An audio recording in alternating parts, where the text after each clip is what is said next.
히브리 10장 34절 너희가 갇힌 자를 동정하고 너희 소유를 빼앗기는 것도 기쁘게 당한 것은 더 낫고 영구한 소유가 있는 줄 암이라.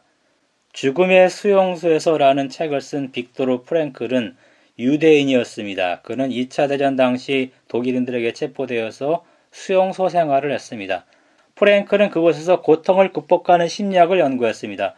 그는 어떤 사람이든지 자기 삶에 의미를 부여하고 그 의미를 추구하면 절대 나약해지지 않는다라는 것을 깨달았습니다.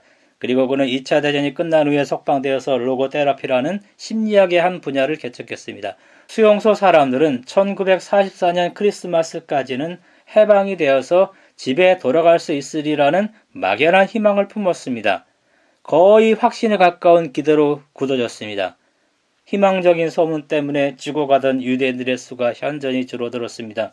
그러나 크리스마스가 왔어도 전쟁은 계속되었습니다. 그들의 희망은 빗나갔습니다. 1월이 되어도 전쟁이 끝나지 않자 수용소 안의 유대인 사망률이 16배나 늘어났습니다. 수용소 내에서 노동 조건, 식품 공급, 날씨의 변화, 특별한 질환 이런 것들이 없었습니다. 그는 희망이 깨어져 절망의 극한 상황까지 다다랐을 때 면역 체계가 약화되어서 사람이 죽을 수 있다는 것을 깨달았습니다. 당시 사경을 헤매던 프랭클은 자신이 살아남을 수 있었던 유일한 이유를 이렇게 말했습니다. 나는 이 참담한 모습을 관찰하고 기록해 두어야 한다는 사명감 때문에 죽을 수가 없었습니다. 그는 92세까지 장수했습니다. 인간은 살아야 할 뚜렷한 의미가 있을 때는 아무리 어려운 상황이 부닥쳐도 그 역경을 극복하고 살아남는 것입니다. 그것이 면역 체계를 자극해서 면역 세포가 증가하기 때문인 것 같습니다. 예수님 이후에 첫 3세기 동안 그리스도인들에게는 법적인 권리가 없었습니다. 로마 원로원이 새 종교를 인정하지 않았습니다. 그들은 불법 단체로 취급되었습니다. 예배를 위한 건물을 짓는 것을 허용하지 않았어요. 그들은 가정에서 예배를 드렸습니다.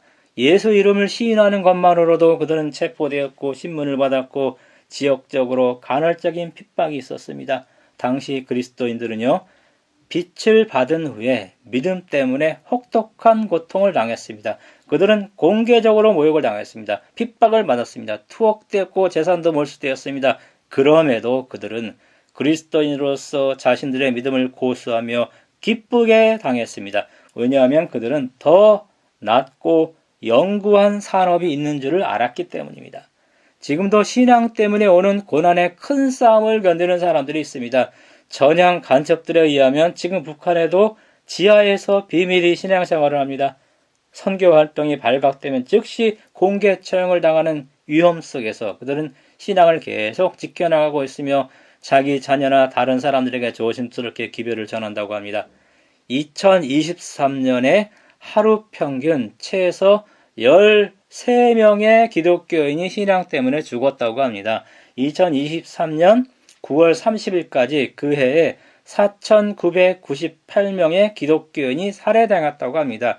이 기간에 전 세계적으로 최소 14,776개의 교회와 기독교 건물이 공격을 받았습니다. 3억 6,500만 명 이상의 기독교인, 다시 말하면요, 7명 중에 1명이 신앙을 이유로 극심한 박해를 당하고 있는 것입니다.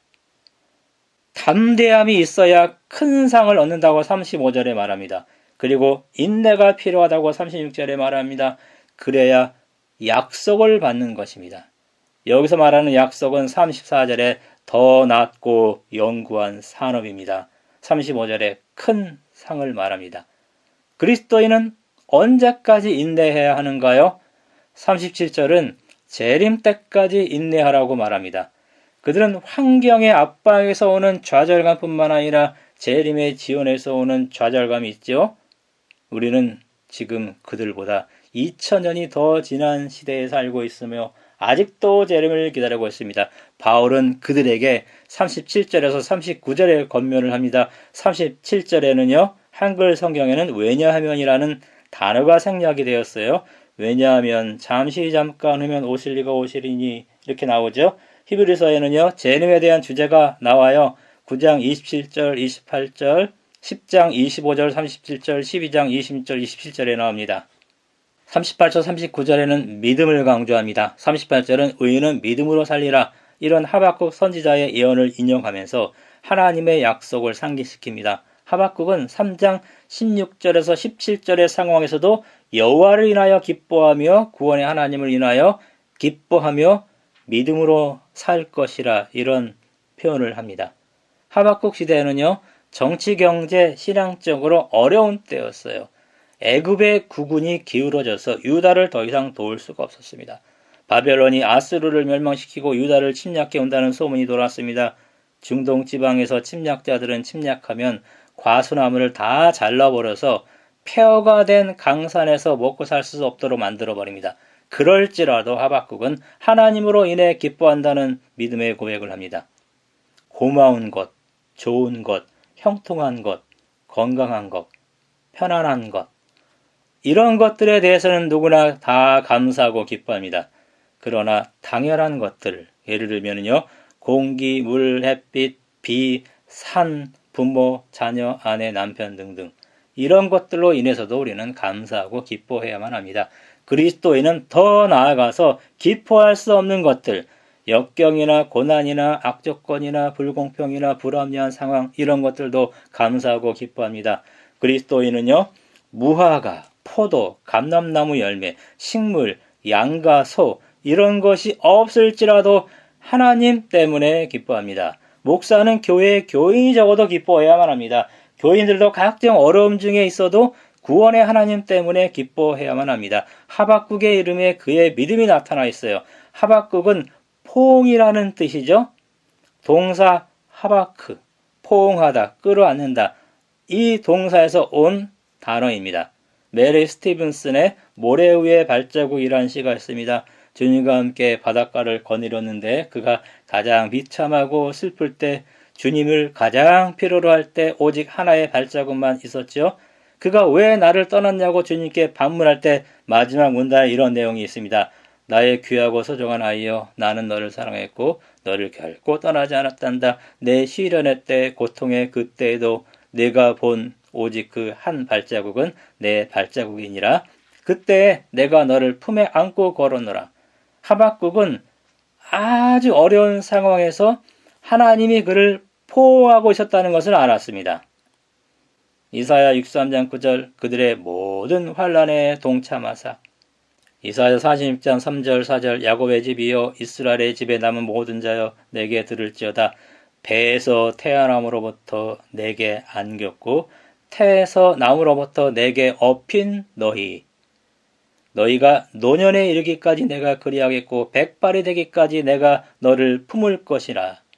내가 지었은즉 내가 업을 것이요 내가 품고 구하여 내리라.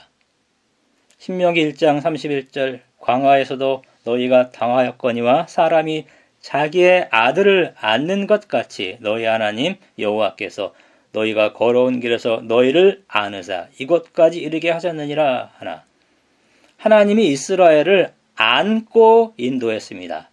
그러므로 지구력 있는 믿음이 필요하다고 말합니다. 역경이나 아픔이나 고난이나 재림의 지연 이런 것에도 불구하고 우리의 믿음은 계속 전진해야만 합니다. 어떤 사람들은 뒤로 물러가 멸망에 빠졌다고 23절에서 36절에 나옵니다.